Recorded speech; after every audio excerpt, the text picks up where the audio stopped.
ترابيزة 3 امتار عليها اشكال واصناف والوان، اشي ديك رومي، اشي جمبري، اشي حمام. ودي تطلع فين بقى؟ في الحلم؟ لا، في الشقة.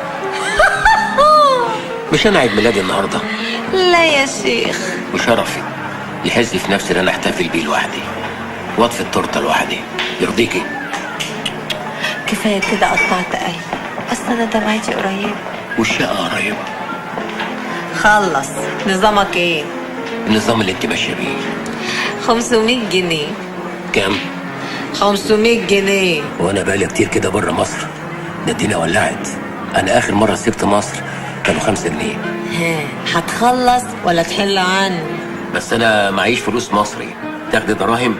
خلاص، يبقوا 500 درهم برضه. ازاي بقى؟ ده كده يبقوا 1000 جنيه.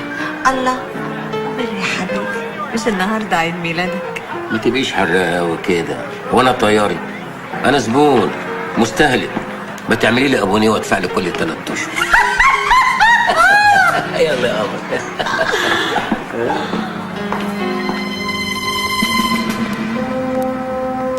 هي العمارة مالها مدروسة بيس كده ليه؟ اوعى تطلع وزير. هم عرضوا عليا وانا رفضت. احسن. مساء الخير يا باشا. مساء الخير يا طارق بيه. اتفضل يا باشا، اتفضل سعادتك. مش عايز الباسبور بتاعها؟ لا، باسبور مين؟ ده ضيوف سعادتك اصحاب مكان. هي بايته؟ ايوه. سنغافوري برضو؟ لا، متدويقه. اصل انا بقيت بحب اشجع الصناعه الوطنيه. اتفضل.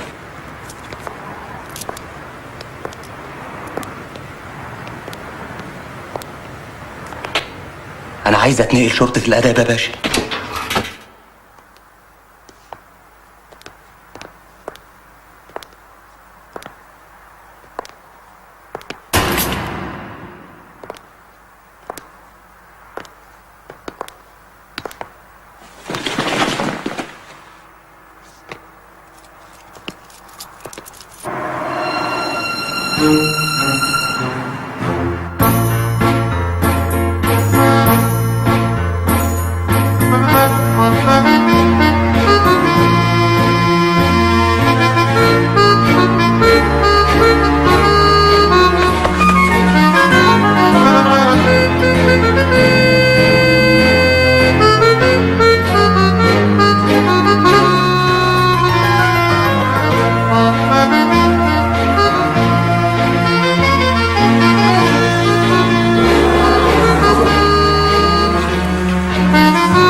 مش قوي كده.